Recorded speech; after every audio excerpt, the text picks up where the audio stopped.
somebody is interested in the discussion. So we've been playing Fifth Cycle for many months now, and I think we probably have about a dozen sessions maybe accumulated. I don't have the exact count, but we're I think around a dozen, maybe a little over a dozen at this point.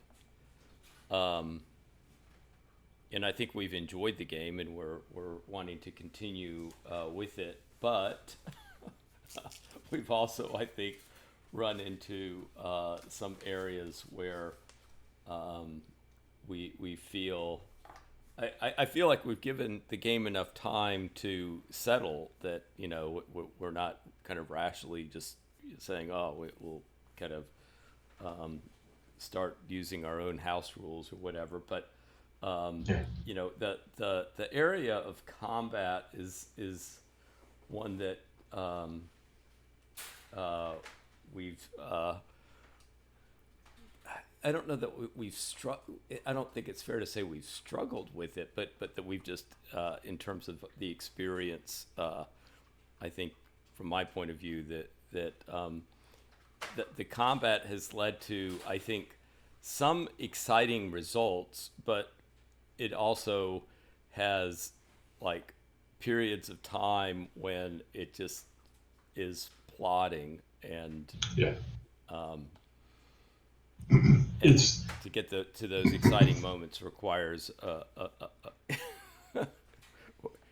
requires an amount of patience that I think we're getting a little frustrated with. yeah. I think for me the it's the two pain points really are spell casting in combat, even with combat spells. And unless I'm reading it wrong or missed a rule, it's um, you can cast the combat spells in combat with no penalties, but it still takes many rounds unless you rank very high in that spell. It takes 4 or 3 rounds, and this cycle is not a game that's going to. I don't think it rewards that weight, right? If so, to for instance, to create use star weapon and turn my weapon or John's character's weapon into something. Um, I don't think this is working right. Into something. Give it that minimal bonus, which is basically just a +1 for damage. It takes right now 4 rounds for me to cast. Right. Assuming I'm not interrupted or anything like that. And then, of course, I've got to roll percentiles to see if it even works. So that could be 4 rounds completely wasted if I don't make my roll. Right. And then I think, and this is good and bad. So, my character was able to absorb a lot of damage, even with minimal armor, with the different hit locations. Um, but it's you either have to get very lucky, more so than other percentile-based games, or you have to really hit the same spot over and over again. So Yeah. those are the two pain Yeah. points I have with it. Well, and to hit the same spot over and over again also would mean a whole lot of luck, right? Or it's either going to be a whole lot of luck, or it's going to mean a very long combat, which Right. allows you to kind of get back to that same location. And yeah, right, the game has 10 different hit locations, and um, Ron had, I think, kind of comment that it's not like you as a player are deciding which hit location you are going after. You can in Fifth Cycle do that, but the penalty of doing a kind of aimed shot at a particular location is, it makes it so that you would um, probably not do that unless you were Yeah. maybe really high level, because I think it's something like on the order of a 40% penalty Right. to do an aim shot. But so if you roll a hit, it's just randomly determined which of those 10 uh, body locations your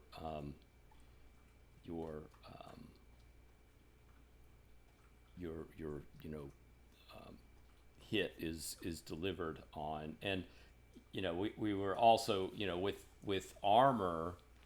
um, Armor makes you easier to hit, but it gives the advantage of being able to absorb the damage. And yeah, I think if a character is allowed to wear armor, I don't know why you wouldn't just write armor up, because the odds of somebody continuing to go back and hit the same location, uh, and then with the added effect of being able to absorb some of that damage, yeah, it just it makes it a slow process. I also, when I was thinking about this and comparing the rules of Fantasy Trip Melee to Fifth Cycle, I also feel like the movement rules of Fifth Cycle leave a little bit to be desired, and I've kind of struggled with it as the game master, how the kind of movement works. And then when I look at the Fantasy Trip, I think it makes a whole lot more sense the way that the Fantasy Trip does it, because like even just from the get-go in Fifth Cycle, if you have, let's say, to make it simple, two combatants who are squaring off with a little bit of distance between them, you actually, with the way the combat is arranged, you have to skip through a number of stages before you actually get to movement. Um, and the way that the movement works, um, well, first of all, if there's any distance between two characters, really, if you're going strictly by the rules, they need to wait until the movement phase to be able to kind of get to the point where they would be engaged with each other. Yeah, movement is very reactionary, Yeah, right? It's not an action; it's a reaction, really. yeah. And, and the way the rules are written, if somebody has a high movement, that um, they could move themselves um, to somebody's rear, right, to get a bonus. Um, and in some cases, even if it was one-to-one combat, um, I think if you were playing strictly by the rules, somebody with a high movement could move around because the way the movement works is you start kind of taking turns moving hex by hex.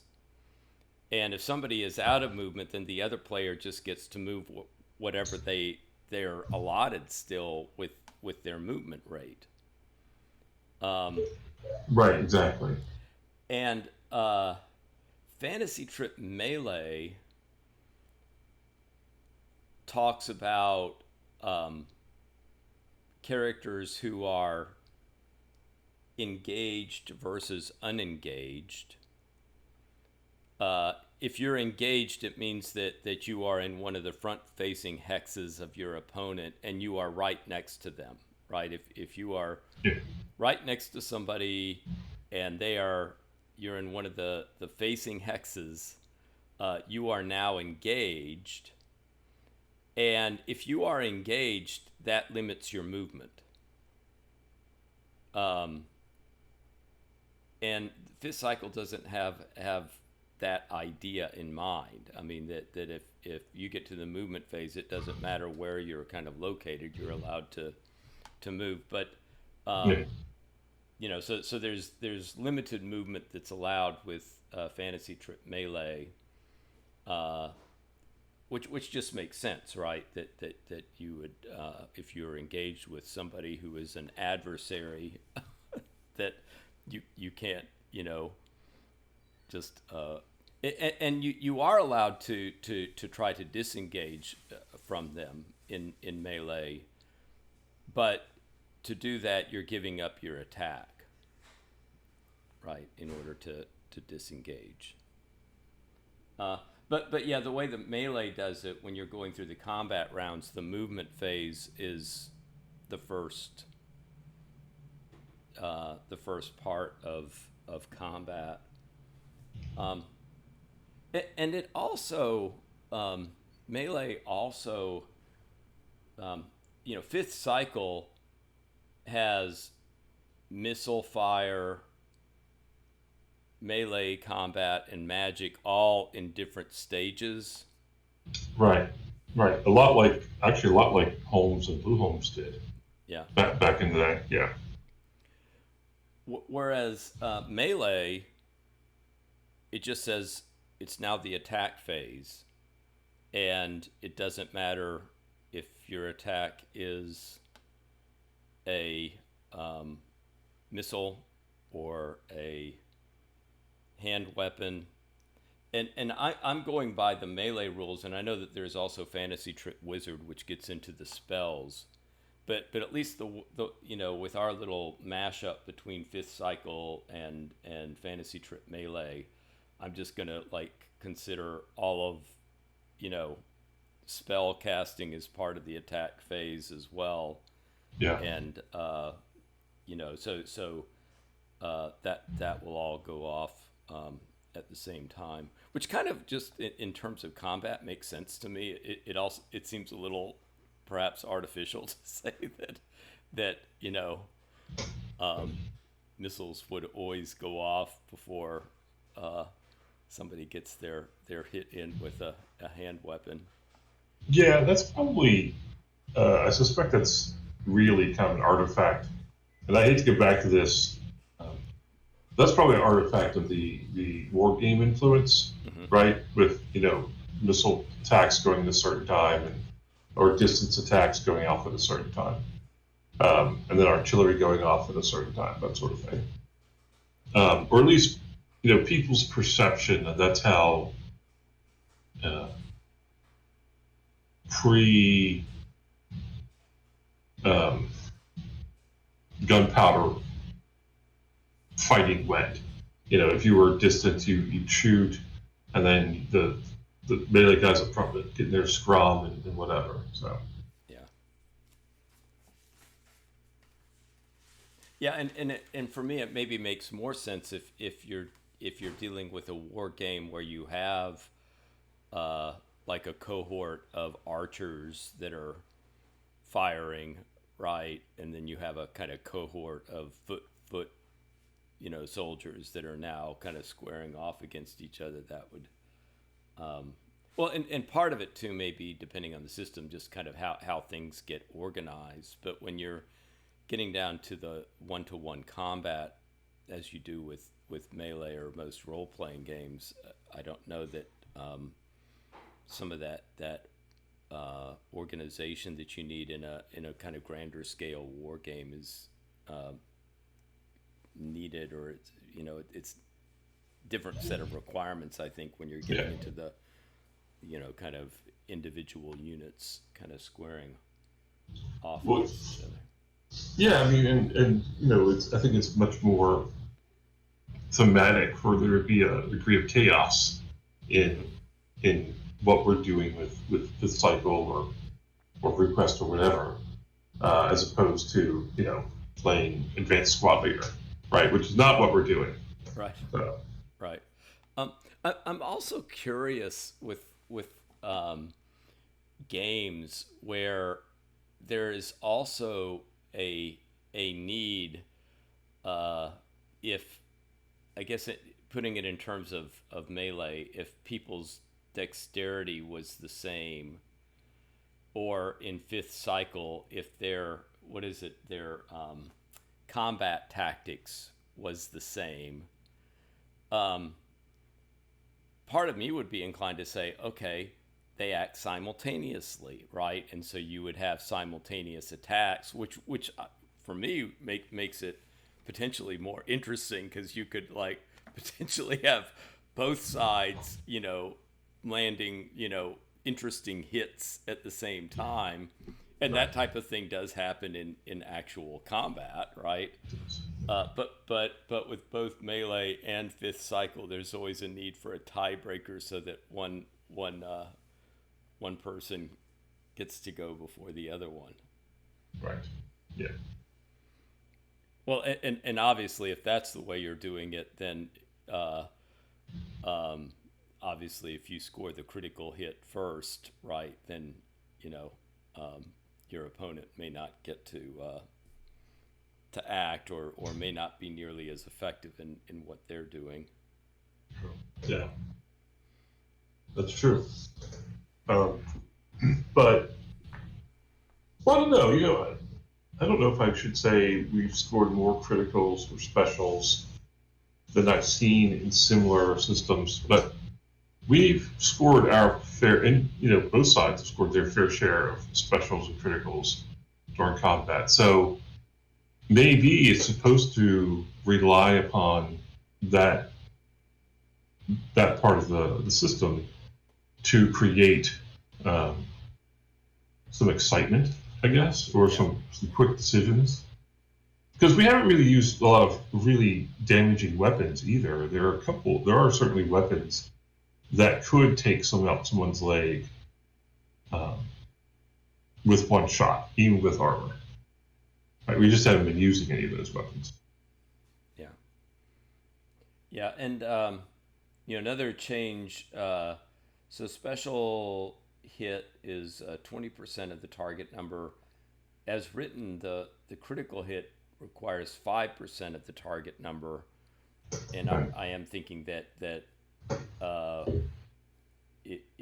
it would be worth boosting that critical hit to 10% of the target number to kind of get that happening with a little bit more frequency. Yeah, I would agree. I agree with that. I mean, for some reason, we find that it's, if we find that somehow we're doing too many criticals, we can always bump that back, right? Right. But I think that's probably will make the fights a little more exciting. Yeah. And then I'm also just thinking of at least for the most part doing away with hit location, unless it's a special or critical hit, in which case, I think I would have it rolled, and then that there might be some kind of special consequence of a special hit or a critical hit on a specific area. But if it's just a standard hit, we'll kind of adjust. It's going to require adjusting hit points a little bit, but it'll go more on kind of I guess you'd say the more standard hit point, where it's just like a general hit point that you have, as opposed to hit points that get distributed out between the different parts of the body.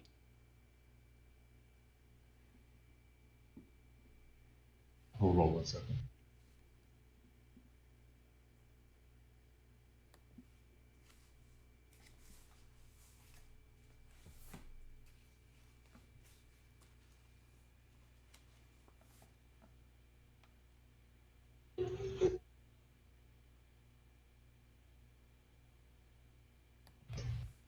Getting a little one to bed. So yeah, I think the hit points too. That's going to be. I like the idea of putting the two, or adding strength and endurance. I think is what you have. Right. Because I think just one, like just strength or endurance, would run out very quickly. Yeah. But I do think that putting them together will be just the right amount of hit points, right, for what we're looking for. Yeah, and part of this will be a little trial and error, but yeah, it seemed like the two of those together would give you enough to allow you to stay in the game, but I think not so much that that I think that there's still going to be trauma in the game. Right. Yeah. Right. Yeah. Have you you know, I know I don't think I have myself played Melee. I think I had it when I was uh, in high school though, and I've known about the game. Do you have any experience with? It's one of those games where I swore I had experience with it, right? Because you've heard about it, and talked about it, and everything like that. But looking at I think I probably um, maybe had a little bit, but yeah, I don't think very much experience at all with this. Um, More probably I just read it, I think, a long time ago. Yeah, And it's one of those that we never really got around to playing with. yeah. Well, and I guess the way that it, at least with Melee and with Wizard, it's really initially designed as just a like Melee itself is just a combat game without really anything Yeah, more. yeah, There's no like with that one. There's not a full on role playing game, but it's just like get together with your buddies and kind of square off in the arena and see what you can do. yep, yeah. Yeah, but I would say that rereading it again, I think it's a pretty elegant and well thought out system um, that has a lot of kind of a lot that just makes sense to me and that works and um, we're adapting it. We're gonna uh, add some uh, twists and complexities to it, but yeah, just on its own terms, it seems like a pretty well thought out little combat system that he has. And we're going to stick with facing and things like that, right? We're going to keep all that in there. Yes, yeah. Okay. Yeah, a part of why I was thinking about Melee was also that Fifth Cycle insists upon the grid, right? Having Mm-hmm. combat done on a grid, and so it seemed like Melee, which also has that idea in mind. Yeah, but we'll definitely deal with the facing. I think we will use those rules of engagement and things like that. I think we will because in Melee, uh, what they call the movement allowance starts at 10. And so I was thinking that your I think the standard movement rate in Fifth Cycle is 4. So I was thinking maybe as the conversion we would just double the movement rate um, to put it in into terms with Melee. Well, I think one of the areas where movement becomes really important in Melee is that if you want to attack, you can move and attack, but it has to be, if I'm remembering correctly, half your movement rate. I mean, if you can move your full movement rate if you don't want to attack anybody, but if you're hoping to kind of move in and attack, you would need to make sure that you're moving half your movement rate or less to engage somebody. But then when it gets to the combat, you're allowed to then strike them. Right. Yeah. For poor old Lewin, his movement rate currently is 2. So that'll give him a 4, but it'll be a little bit better. It'll be a little bit better. Well, Um, and of course, I mean, it won't be right if something is attacking Lewin and they've already moved in to engage, then right the yeah. movement factor doesn't become an issue. Well, one other thing, and we'll have to think about this, is that Melee also has these rules about bodies on the field, right? That in Melee, Right. if a creature or somebody dies or is incapacitated on the field, that they stay right. That hex then essentially has an obstacle that is that is there, and Right. that can kind of come into play. Yeah, that should be interesting. Well, I mean, so far the combats have been very. We had the one that uh, had a lot of bodies, skeletons, Yes. but otherwise there haven't been too many Yeah. bodies. So, but yeah, no, I think that will be interesting too, uh, because it adds a nice little bit of terrain to the battle, right? Yeah. Or it adds even more terrain to the battle. Yes. Yes. Um, yeah, and I was watching a video that was doing a it was actually Steve Jackson with somebody else who was doing a demonstration of melee, and they had both a one-on-one example and then a versus three example. And in the 3v3 example, you could see that they were kind of tactically thinking about, right, when there were net bodies on the field, they were tactically kind of thinking about that in terms of like where they were positioning and not wanting to get hemmed in or something like that, with the bodies that were there.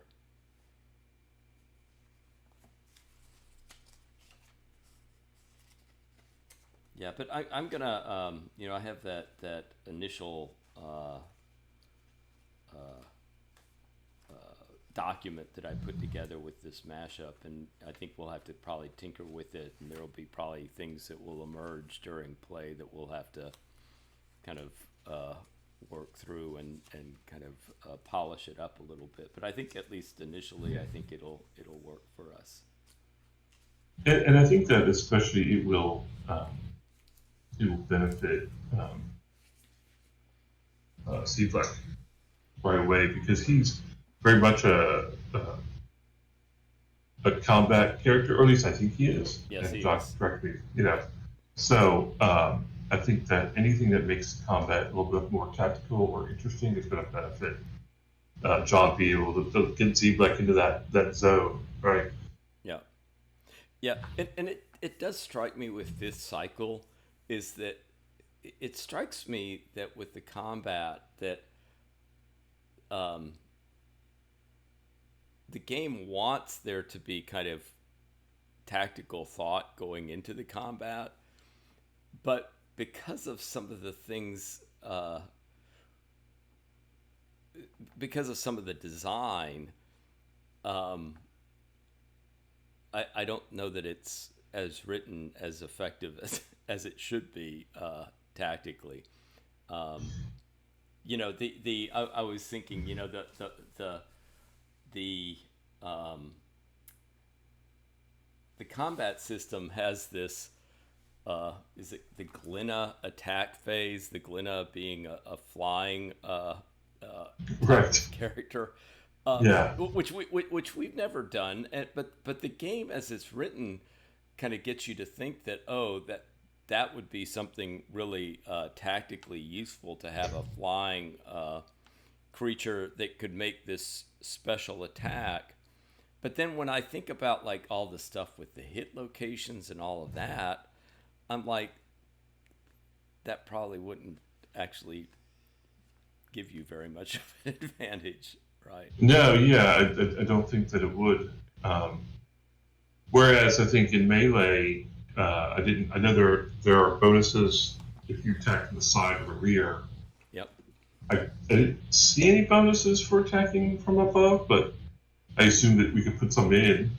So that would definitely make um, that attack be more effective, right?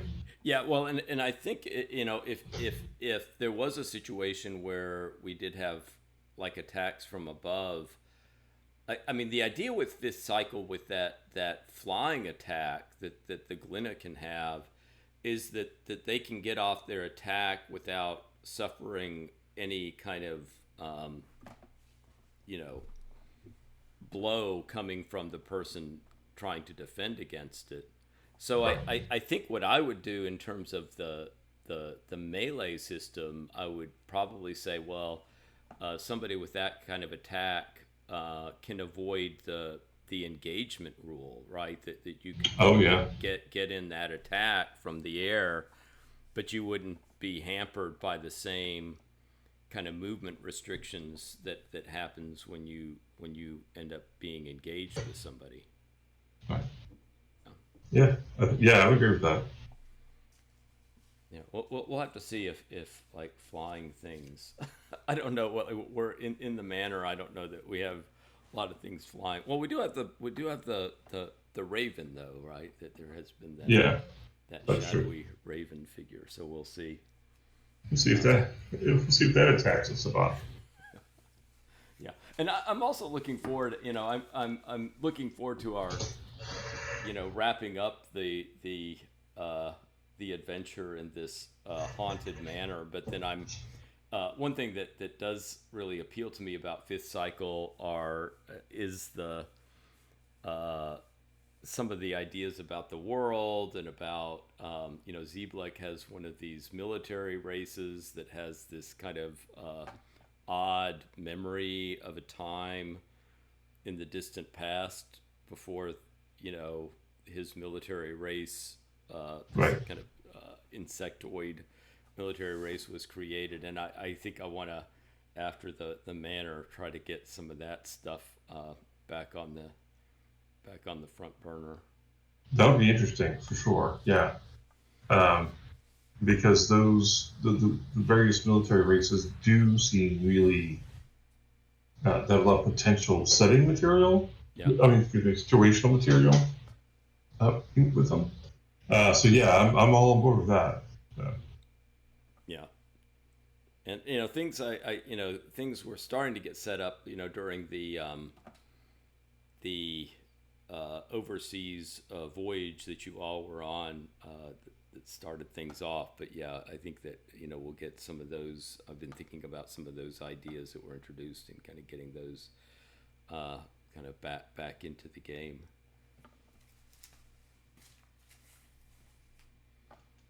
Yeah, so we will. I might if I have the time before our next session, I might get Owlbear Rodeo out, or maybe I'll just use my hex grid from the Melee game and play out. Maybe I'll put Lewin up against Zeeblek and squaring off and see, just play something out myself just to see how the kind of mashup works. Well, I did have combat tactics rank 1 now, so Yeah, combat tactics is actually a pretty vital thing because Melee does this as well, where you roll initiative at the start in both games, but you actually find out that for some things your initiative roll isn't right, because in Melee a lot of it comes down to your dexterity. yeah, And in Fifth Cycle it comes down to, like, for hand to hand or melee, right? It comes down to the combat tactics level. right. Yeah. Yeah, which is why I like one of the things I like about Stormbreaker actually is that it only goes by dexterity, and that's just having the one or the other. I think is very useful. Trying to combine them both gets a little clunky sometimes. Well, if you have people with the same dex, it gets clunky sometimes. Yeah. Now I am rethinking because I think with Fifth Cycle, so combat tactics is what you go with for determining the order in Melee. Yeah. But with Missile, I think there he goes back to the initiative roll. I think so. And that's a little confusing to me as to why, because you think, well, why wouldn't combat tactics, if that's what you're using, right, for the melee, why wouldn't combat tactics also be a thing for your missile, right? Yeah. Or similarly, like if it was dexterity, right? Yeah. Somebody who's especially dexterous would probably get their, arrow in the bow more quickly and be able to kind of Yes. release it more quickly, Right. I would think so. Yeah. as opposed to just the initiative roll. I mean, the initiative roll is modified by somebody's strategy skill. Which is another, which is good, neat, but it's another layer, right? Yeah. I think we does Zebek have strategy? Um, I think Blaine has strategy. I don't know if Zeeblek Yeah, I does. think so. Yeah. It's funny because we played Heavy Gear a few months ago. I guess last year we played Heavy Gear with Rod, and believe it or not, the combat rotation in um, Heavy Gear is similar in some ways to Fifth Cycle, right? It's there are a number of there are skills that are not specifically combat skills, but which can affect when you go and how many actions you get when you go. Um, Movement is a big deal, as you might expect with giant. Well, these are gears; these are not metal mechs. With the gears running, trying to move quickly around a battlefield, but it's very like uh, there's a lot of maneuvering. There's a lot of uh, waiting your turn, right? Like you do. So yeah, it's interesting. It's interesting that there's it's not the same, but it's very similar in a lot of ways. Hmm. Yeah. Well, we'll see what happens, and I'm also very much looking forward to um, getting some spell casting going occurring, because I know you've been kind of eager for that. But yeah, the casting speed chart is something of a downer early on. Yes, So, right. um, but yeah, so yeah, we're not doing away with the chart, but you can cast at a faster speed, but you're taking some penalties to speed that up. But Which is fair, yeah, I think. Yeah. all right. Do you want to? We can shift gears a little bit. Unless do Yeah. you have anything else you want to talk about with that? No, no, not as far as that. I'm looking forward to see how it. Like you, I'm looking forward to seeing some spell casting Mhm. and see how it combat goes.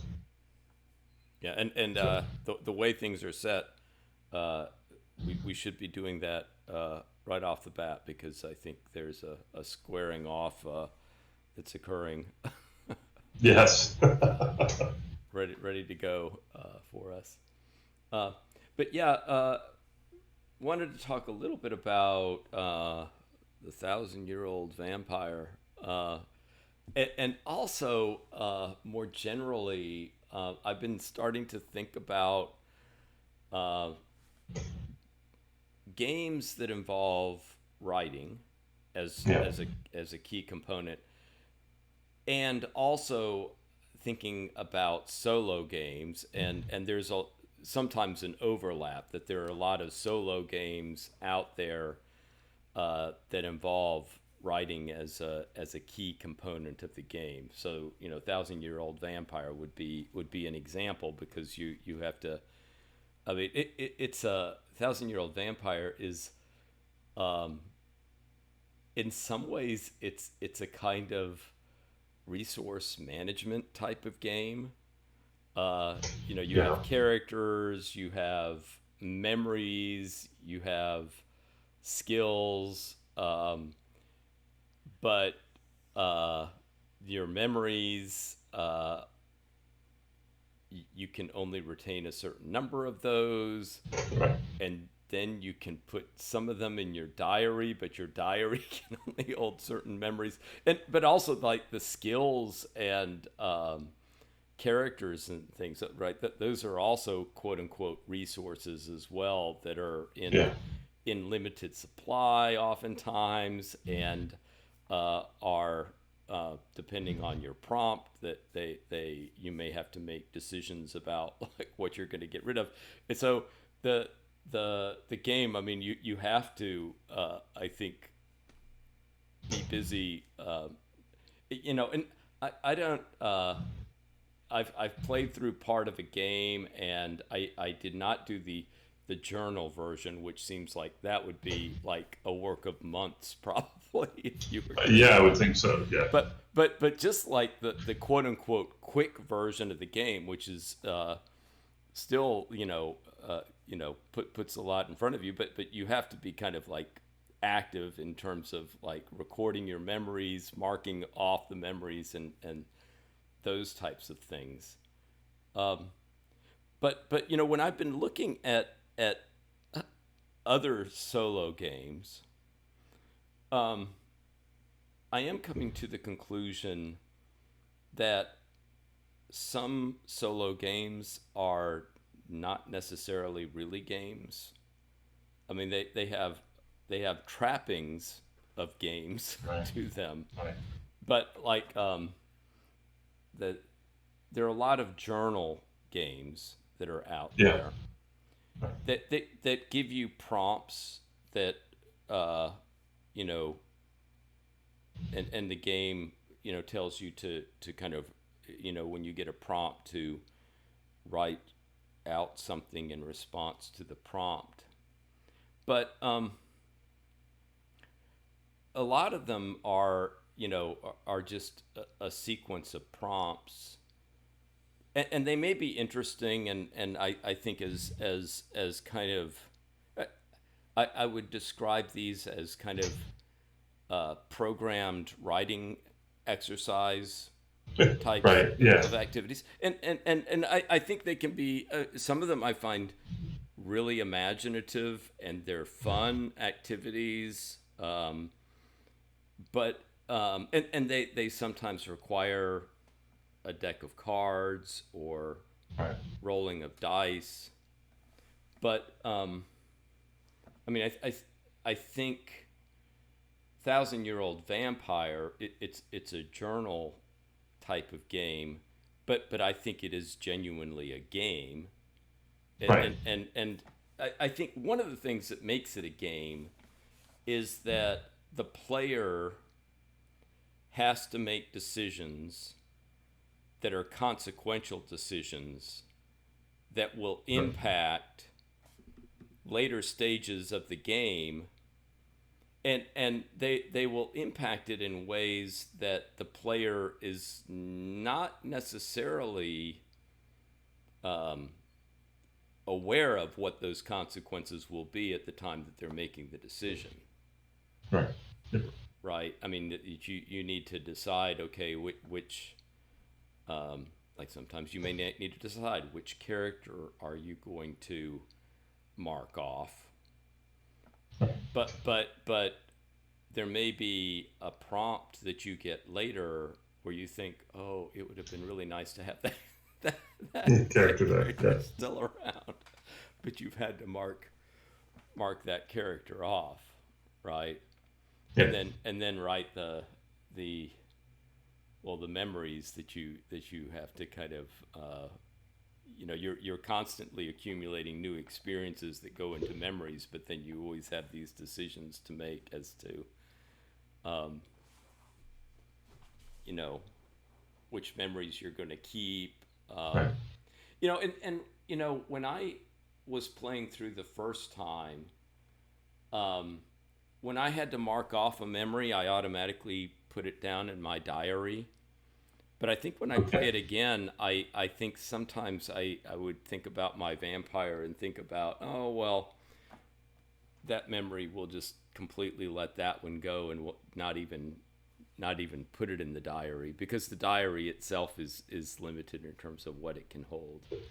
Which, yeah, we mentioned that, and I really like that because it doubles down, like you were saying, on resources management, right? You really have to acknowledge the fact that you're not going to be able to keep everything you want through the years, for sure. Yeah. Yeah. I've also looked at uh, a game called Quill, which is a letter writing game, um, and there are a lot of things I like about Quill, but then when I think about it as a game, I think it's just marginally a game. Yeah. It's like, I guess like I would say, um, to draw analogies, the card game of war is not really a game. I mean, Right. it has the trappings of a game. Yeah. I mean, that you're shuffling cards, but with war, I mean, you're just like seeing what the shuffle ended up being and what it led to, right? Yeah. Yeah. Or Candyland is not. I mean, I'm sorry that kids would be upset for me. It maybe is a proto game, or it's like, teaching you, or Chutes and Ladders, right? Those types Yeah. of things are, um, they're not really, in some ways, games, because Yeah. there's no player decision Right. Yeah. that needs to be made that would have any consequence for the game. Uh, the two that I thought of when you brought this up, um, one was The Quiet Year, Hmm. and I played The Quiet Year once, and I really enjoyed it. And at the time, there seemed like there were consequential decisions being made. Hmm. And so, in that regard, and it's fun because you're drawing on the map and everything. Um, so, but The Quiet Year is something that to me that's like very on the edge of, is it a game or is it just sort of a collective storytelling, Hmm. right? The other one, and this is specific for solo, is Iron Sword. I don't know if you've looked at that or not. So I played through. Actually, I think I have. I put something up on the site about it, and I liked Iron Sword quite a bit. I thought it was very. It provoked a lot of great themes and ideas, but I wasn't entirely sold on it as a solo game because it felt like I had too much control Hmm. over outcomes. Um, and I don't know if that was a good or bad thing. Especially, I had a certain amount of control over what quests I wanted to go on and how hard I wanted the quest to be. Um, and that felt like it was difficult for some of that to know where exactly I was with regard to which quest. Hmm. Um, so in that regard, it's not as I don't think it's as good as Thousand Year Old Vampire, which is much more I won't say straightforward, but I've always felt like in Thousand Year Old Vampire I knew exactly where I was and what I was doing, whereas in Iron Sworn you're sometimes just out in the middle of nowhere. Think, okay, I guess I better make a check about this thing, right? Um, so, but so it's I think it is difficult. I mean, I remember my first solo anything, which was an old basic D&D module, Ghost of Lion Castle, and I love that. I love that module so much. Yeah, but that was very much choose your own adventure, Hmm. right? And using the D&D rules. So you did at least in that regard, you did make decisions. So Right, and that the decisions put you on different paths, right, depending right, on which decision you made. That I was remembering, and I did a little before we met up. I did a little searching online. Um, my first big solo game experience was a game called Barbarian Prince, which came in this very little box. I don't know if you're familiar with this game. It's a little uh-uh. box, and then you would take it out, and there was a hex map, and then there was a little barbarian figurine, Nice. and it was kind of programmatic, but you could decide like which hexes you were going to go to, and then there were encounters and things like that. I just looked and on eBay now, like if I had still had my copy, I could sell it for over $200. It looks like, Oh wow. even though it's just like small, it's like maybe a slightly oversized, you know, box for a card deck or something like that in it. But I remember me and my friend would, you know, we thought that game was so cool, and you could replay it, and it was quite challenging. Like actually being successful with the game. Usually you would not be successful with the game, right? I mean, that you Right. lost, you quote unquote lost the game more than you succeeded with the game. Um, you know, I am, and I'm really thinking about getting doing some design work in a solo game. I think that would be an interesting challenge, and I think another thing I'm considering is with a solo game. One thing I like about the Thousand-Year-Old Vampire is that there's you could talk about it as feedback, or the game moves along, right? That you're making decisions, you get a new prompt, and there's a lot of maybe seems odd with a Thousand-Year-Old Vampire to talk about it as having good momentum, but I think it does have a lot of a good kind of movement that goes on with the game, and that's something that I think is challenging for a solo game, because I look at a lot of like the journaling games, and the journaling games are, I guess you could describe them as being more meditative and Yeah. leisurely. That that is one thing I'll give Ironsworn. It was not really meditative, right? It was constantly prompting you to do things, right? Yeah. And I mean, part of this is obviously subjective, based on the player. I mean, some players want oh, you want me to write, like in Quill, you're writing a 5-paragraph letter, and as you write each paragraph, there's a little, you know, you are rolling the dice and things like that, so you're getting a sense of how the letter is going. Yeah. But it's still it's a slower pace game, and there, you know, there are other like journal writing games that are, you know, are, you know, this much more extended kind of deliberate pace. But my sense is that with those games, it needs to be, well, maybe this would be a way to frame it. Thousand-Year-Old Vampire is a game which involves writing as part of the game, but I don't think somebody would have to be a quote unquote writer to really enjoy the game. Oh no, I agree with that. Yeah, I really agree with that. But a lot of journaling games that are more slowly and deliberately paced, I think somebody would have to be a writer with some of those games to really enjoy the game. Right.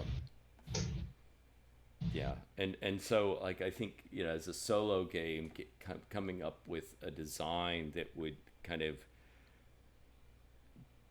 be paced correctly, or would achieve like something that I would want in terms of pacing would be important and would be challenging, right, to make sure that you would get that kind of pacing. Yeah, agreed. Especially because you have to take into account that some people will write more different, less different. You know, there's going to be a variety of people. You know, so if someone is a very short 10 word kind of sentence, that might, you know, the momentum for them to be a little bit different. But yeah, I agree with you. I think that pacing is going to be important for a solo game to keep people wanting to play through it. Yeah. And I have vague ideas right now, but I have an idea of a solo game where the player would play two different characters, and the characters would be at least sometimes antagonistic towards each other. Oh, I like that. Um, but I think while you're playing it, it would be interesting if you could get that antagonism going.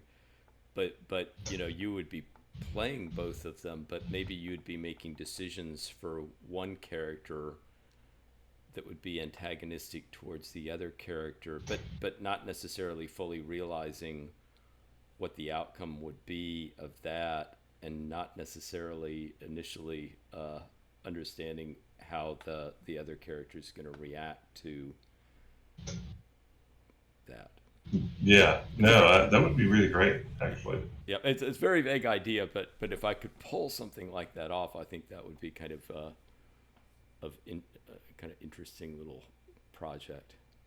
Well, you say that, and the first thought that came to mind was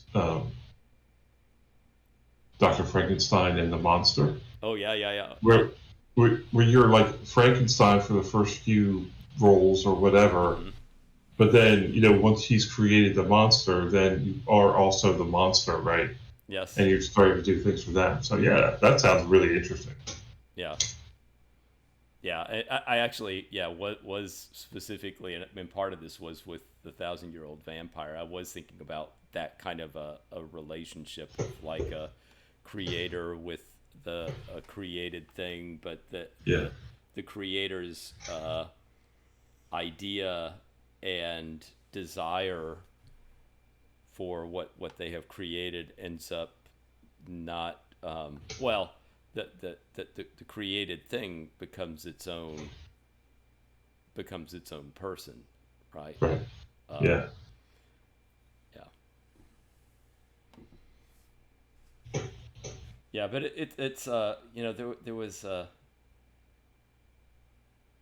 I mean, I haven't really been interested in solo games maybe since the Barbarian Prince, but yeah, recently it's been a kind of interesting idea to me, and I also know that there are lots of ideas about, yeah, just people can take, have all sorts of ideas of how to take Dungeons and Dragons or whatever role playing game you have and turn it into a solo game, and they have like ways of rolling up random tables and things of that sort. yeah, and I've got my favorite character class from fifth edition is the Warlock. So I've got notes, and I'm working on a solo adventure for Warlocks. But I think the problem with D&D, if it's not done well, is that it's just really just random rolls and not decision making. Hmm. Um, so that's always sort of been in the front of my head with regard to that. Um, and I think that's something like where you have the opposite with 1,000-year-old vampire. You're really making a lot of decision making without rolling any dice or anything like that. Right, right. Yeah, I mean, 1,000-year-old vampire, you're only rolling dice just to see where you end up on that prompt Yeah, right. list. And the mechanic that he has, I did find that also interesting for its psychological effect, because there's part of the game where it's like, okay, I want to make progress, but the rolls of the dice are such that sometimes you're not moving forward on the prompt list, but you're moving backwards on the list. I think when you're getting like midway through the game, you're sometimes are like, no, no, no, I want to kind of move closer to the end. But yeah, if your six-sided dice is coming up high, yeah, you can be kind of moving backwards. I Yeah, also it does bring to mind also that on the solo end of things, the fantasy trip does have a solo uh, adventure as well, called Oh, yeah. Death Test. Oh, yeah. Okay.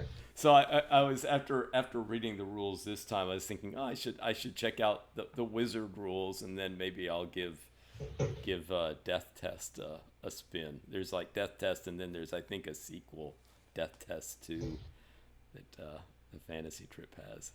Oh, I'll have to check that out. Yeah, I will too, because I'm curious as to, like, because it's such that kind of combat situation of it presumably would pit you up against other character NPCs or monsters, but like how tactically does it work things out for, Yeah. you know, the monster? Yeah. I mean, would you just both be kind of going to the middle of the grid and whacking at each other, or is there something more kind of tactical that goes on with that? Right. Yeah. Does a monster ever run away or just stays there to die? Right. Or maybe maybe you roll randomly, like which attack is it going to hit you with this time, right? Or Yeah. something like Yeah. that. Yeah. Yeah. No, I guess so. Yeah. Oh, that'd be interesting. I'll look at that. Yeah, I think solo playing can be. Uh,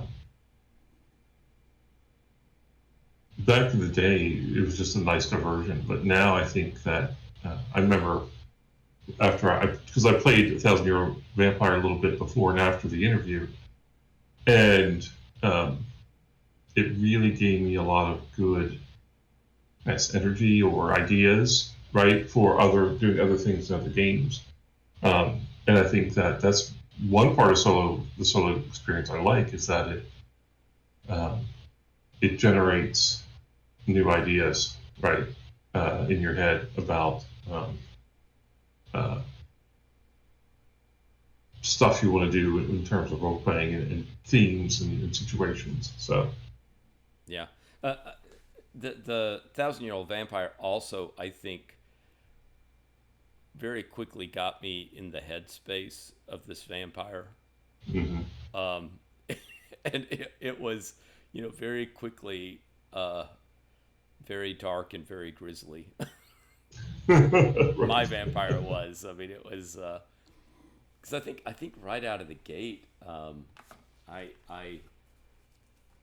um, right out of the gate on my play, I rolled higher on my six-sided die than my 10, so I started Oh, off with number 1, which is, in your blood hunger you destroy someone close to you, kill a uh, mortal character, create a mortal if none are available, take the skill bloodthirsty, and the idea of nice. being bloodthirsty as your skill, right? Right.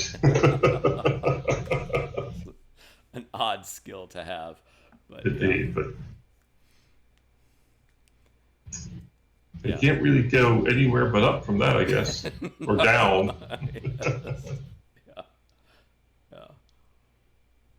Yeah, and I do think too, if we're specifically talking about that kind of idiom, the vampire, that it was much more satisfying to play that solo than it was any vampire game I've ever played in. Not that I'm not really criticizing, but um, yeah, I guess I always wanted to play my vampires markedly different than everybody else. So having the solo experience really just lets you be the vampire you want to be Yeah. to a certain degree, right? Whereas playing with a troop could just be uh, frustrating at times, Yeah. especially for vampires, because vampires are such interesting characters, I think, and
when you pull their teeth, they're really not interesting at all.